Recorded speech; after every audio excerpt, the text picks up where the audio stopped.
సమూవేలు రెండవ గ్రంథము 8వ అధ్యాయము.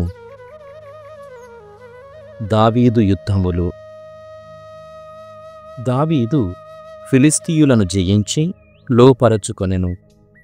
మెతగమ్మాను వారి చెంత నుండి గైకొనెను. అతడు మోవాబీయులను కూడా జయించెను. వారిని వరుసగా నేలపై పరుండబెట్టి ఆ వరస పొడవును త్రాటితో కొలిపించెను. ప్రతి 2 త్రాళ్ల పొడవు వారిని మట్టు పెట్టించి ప్రతి ఒక్క త్రాటి పొడవున ఉన్న వారిని ప్రాణములతో వదిలివేశను. మోవాబీయులు దావీదుకు సామంతులై కప్పము కట్టిరి.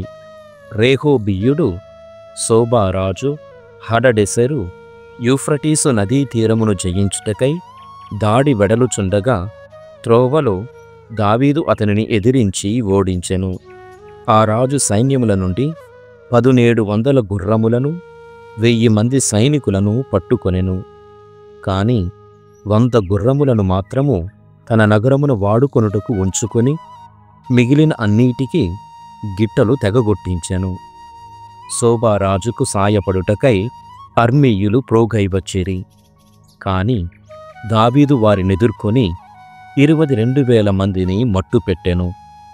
వారి దేశమున పటాలములను కూడా నిల్పెను. ఆ రీతిగా అర్మీయులు దావీదుకు లోబడి కప్పము చెల్లించిరి. దావీదు పోరాడిన చోట్లనెల్లా యావే విజయము ప్రసాదించెను. అతడు హడడెసరు అంగరక్షకులు మోయు బంగారు డాళ్లను గైకొని యెరూషలేముకు కొనివచ్చెను. ఆ రాజుకు చెందిన బేతా, బెరోతయి నగరముల నుండి పెద్ద మొత్తము ఇత్తడి సొమ్ము కూడా తీసుకొని వచ్చెను. హమాతు రాజు తోయి దావీదు హడడెసరు సైన్యమును ఓడించెనని విని అతనిని అభినందించుటకు తన కుమారుడైన హదోరామును పంపెను. హడడెసరు తోయికి శత్రువు. హదోరాము బంగారు, వెండి, ఇత్తడి పనిముట్లను కొనివచ్చి దావీదుకు కానుక ఇచ్చెను. అతడు వానిని యావేకు సమర్పించెను. దావీదు అంతకు ముందే తనకు లొంగిపోయిన ఎదోమీయులు, మోవాబీయులు, అమ్మోనీయులు, ఫిలిస్తీయులు, అమాలేకీయులు మొదలగు జాతుల నుండి గైకొనిన వెండి బంగారు వస్తువులను రెహోబీయుడు సోబారాజు హడడెసరు నుండి చేకొనిన కొల్ల సొమ్మును యావేకు సమర్పించెను. దావీదు యుద్ధము నుండి తిరిగి వచ్చిన తరువాత ఉప్పులోయలో ఎదోమీయులను ఎదుర్కొనెను. 18,000 మందితో వచ్చిన వారి సైన్యమునంతటినీ చీకాకుపరచెను. ఎదోము మండలమున పటాలముల నుంచెను. వారు అతనికి లొంగిపోయిరి. దావీదు పేరు నేల 4 చెరగులకు ప్రాకెను. ఈ రీతిగా దావీదు పోరాడిన చోట్లనెల్లా యావే విజయము ప్రసాదించెను. దావీదు పరిపాలనా విధానము. దావీదు ఇశ్రాయేలీయులనందరును పరిపాలించెను. తన ప్రజలందరకు చక్కని తీర్పు తీర్చి న్యాయమును, సమానత్వమును కాపాడెను. సెరూయా కుమారుడు యోవాబు అతని సైన్యాధిపతి. అహీలూదు పుత్రుడు యెహోషాఫాతు లేఖకుడు. అహీటూబు తనయుడు సాదోకు, అహీమెలెకు కొడుకు అబ్యాతారు యాజకులు. సెరాయా కార్యదర్శి. యెహోయాదా కుమారుడు బెనాయా రాజుకు అంగరక్షకులైన కెరీతీయులకు, పెలెతీయులకు నాయకుడు. దావీదు కుమారులను యాజకులైరి. రాజుల దినచర్య మొదటి గ్రంథము 10వ అధ్యాయము. సౌలు మరణము. ఫిలిస్తీయులు ఇశ్రాయేలీయుల మీదికి యుద్ధముకు వచ్చిరి. ఇశ్రాయేలీయులు రణము నుండి పారిపోవుచుండగా ఫిలిస్తీయులు వారిని వెన్నాడి గిల్బోవా కొండ మీద వధించిరి. శత్రువులు సౌలును అతని కుమారులను చుట్టుముట్టిరి. యోనాతాను, అబీనాదాబు, మెల్కీషువా అను సౌలు పుత్రులను సంహరించిరి. సౌలు చుట్టూ పోరు ముమ్మరమయ్యను. కొందరు విలుకాండ్రు అతనిని బాణములతో కొట్టి గాయపరచిరి. అతడు తన అంగరక్షకునితో, నీ బాకుతో నన్ను పొడిచి చంపుము, లేదేని సున్నతి సంస్కారము లేని ఈ ఫిలిష్తీయులు నా మీద పడి కసి తీర్చుకొందురు అనెను. కాని అంగరక్షకుడు అతనిని చంపుటకు భయపడెను. సౌలు తన బాకును తీసి దాని మీద పడి ప్రాణములు విడిచెను. అట్లు సౌలు చనిపోవుట చూచి అతని అంగరక్షకుడు తన కత్తి మీద తానే పడి అసువులు వీడెను. ఆ రీతిగా సౌలు అతని 3 కుమారులు గతించిరి. అతని కుటుంబము నాశనమయ్యెను. క్రింది లోయలో వసించు ఇశ్రాయేలీయులు తమ సైన్యము పారిపోయెనని సౌలు అతని కుమారులు పోరున పూలిరని విని తమ నగరములను విడిచి పారిపోయిరి. అంతట ఫిలిష్తీయులు ఆ పట్టణములను ఆక్రమించుకొని వానిలో వసింప మొదలిడిరి. మరునాడు ఫిలిష్తీయులు శవములను దోచుకున్నట్టుకు రాగా గిల్బోవా కొండ మీద సౌలు అతని కుమారుల కళేబరములు కనిపించెను. వారు సౌలు తల తెగ నరికిరి, అతని ఆయుధములను కూడదీసిరి.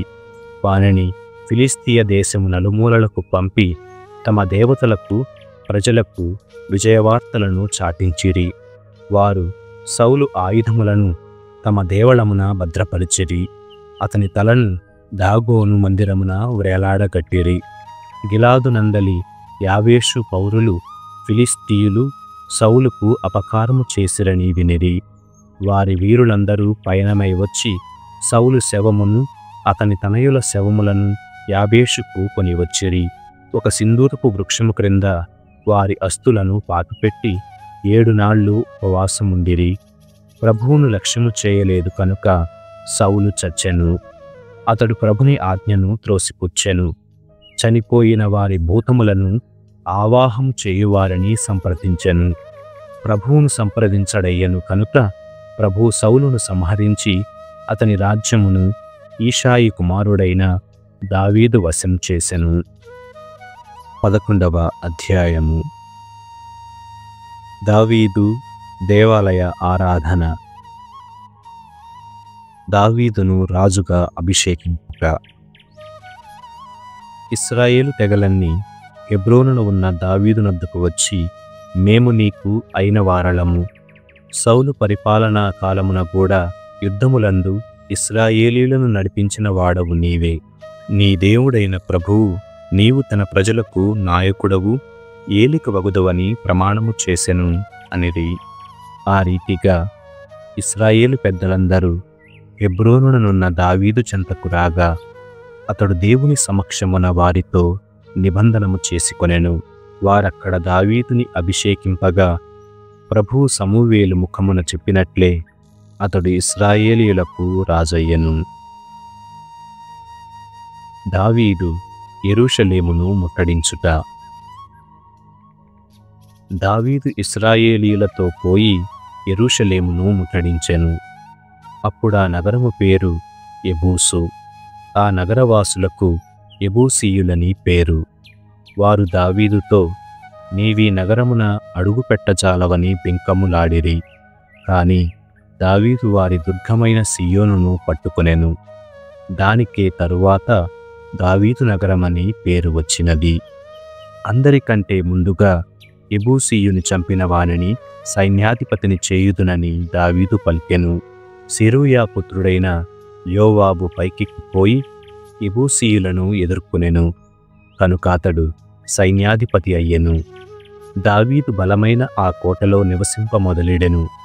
కనుక దానికి దావీదు నగరమని పేరు వచ్చెను. అతడు తూర్పు వైపున పల్లమును పూడ్చిన మిల్లో అను తావు నుండి మొదలుపెట్టి ఆ నగరమును పునర్నిర్మించెను. యోవాబు నగరమున మిగిలిన భాగమును బాగు చేయించెను. సర్వశక్తిమంతుడైన ప్రభువు దావీదుకు బాసటగా నుండెను. కనుక అతడు నానాటికి మహాబల సంపన్నుడయ్యెను. దావీదు వీరులు. దావీదు వీరుల పేరులివి. ఇశ్రాయేలీయులతో పాటు వీరు కూడా దావీదు రాజగుటకు తోడ్పడిరి. అతడు రాజగునని ప్రభువు ముందుగానే ప్రమాణము చేసిన గదా. ఈ వీరులతని రాజ్యమును సురక్షితము చేసిరి. హక్మోని తెగకు చెందిన యాషోబాము మొదటివాడు. ఇతడు 3 మహావీరుల జట్టుకు నాయకుడు. 300 మందిని ఒక్కపెట్టున గండ్రగొడ్డలితో నరికి చంపినవాడు ఇతడే. అహోహి తెగకు చెందిన దోదో కుమారుడు ఎలియాసరు రెండవవాడు. ఇతడు ముగ్గురు సుప్రసిద్ధ వీరులలో నొకడు. రస్దమ్మీము యుద్ధమున దావీదు కోపు తీసుకొని ఫిలిస్తీయులతో పోరాడినవాడు. ఎలియాసరు యవలు పెరిగిన చేనిలో నుండగా ఇశ్రాయేలీయులు యుద్ధము నుండి పారిపోజొచ్చిరి. అప్పుడు ఎలియాసరు అతని అనుచరులు ఆ చేనులోనే ఫిలిస్తీయులనెదిరించి పోరాడిరి.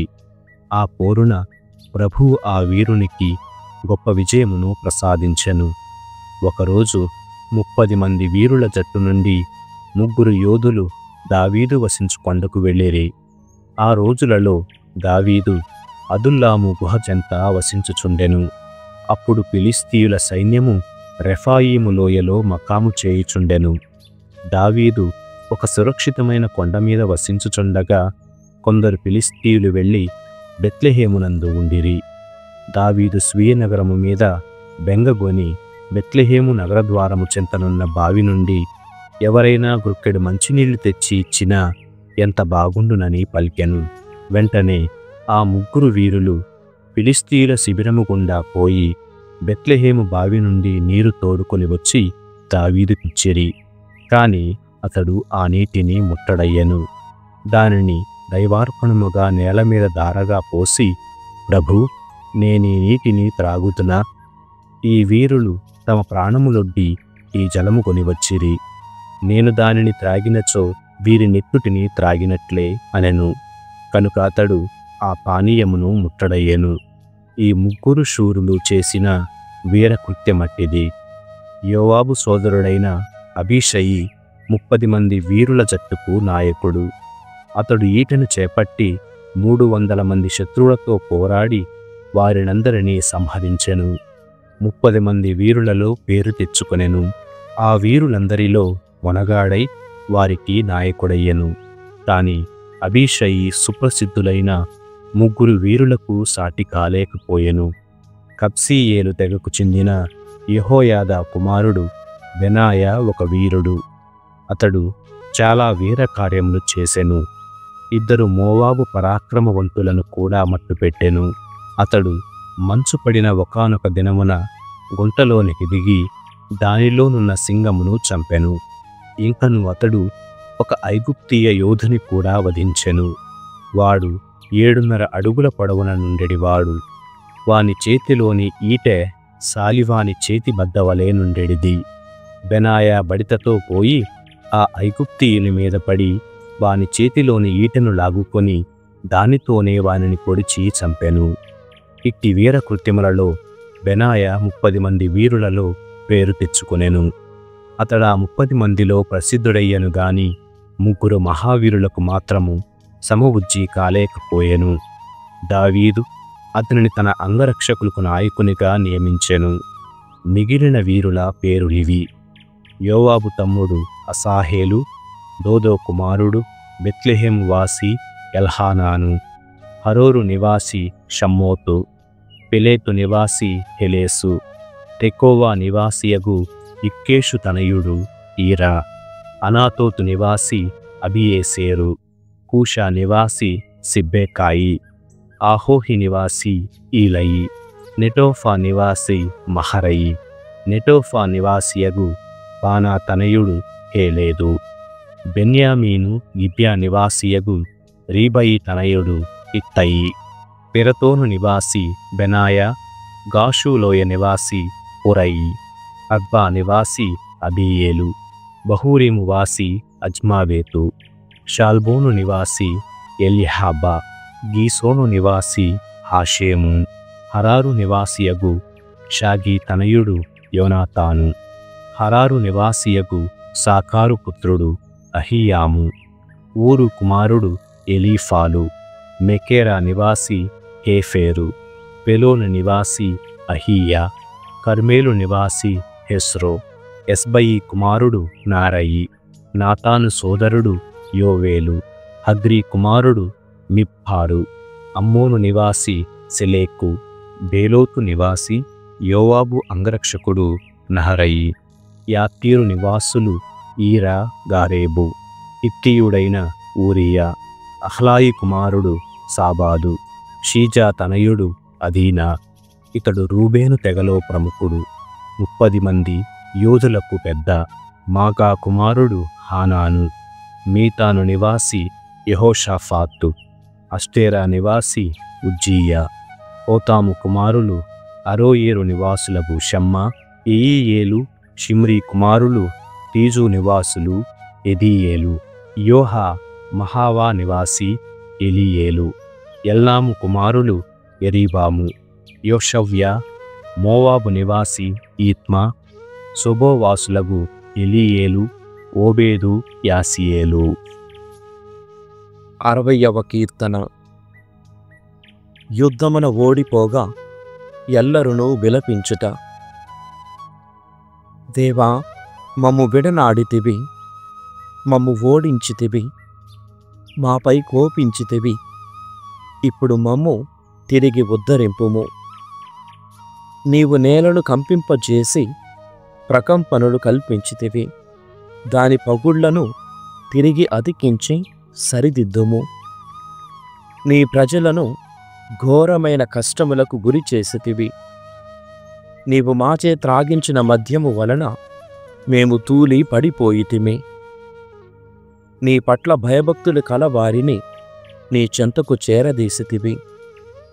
వారిని శత్రువుల విల్లుల బారి నుండి కాపాడుటకు గాను నీ జెండాను పైకెత్తితివి. నీ ప్రియ ప్రజలు విమోచింపబడినట్లుగా నీ కుడి చేతితో రక్షింపుము. మాకు జవాబు నిమ్ము. ప్రభువు తన దేవలము నుండి మనకిట్లు వాగ్దానము చేసెను. నేను విజయమును సాధించి షెకెమును పంచిపెట్టెదను, సుక్కోతు లోయను విభజించి ఇచ్చెదను. గిలాదు, మనష్షే మండలములు నావే. ఎఫ్రాయిము నాకు శిరస్త్రాణము, యూదా నాకు రాజదండము. మోవాబు నేను కాళ్ళు కడుగుకొను పళ్ళెము.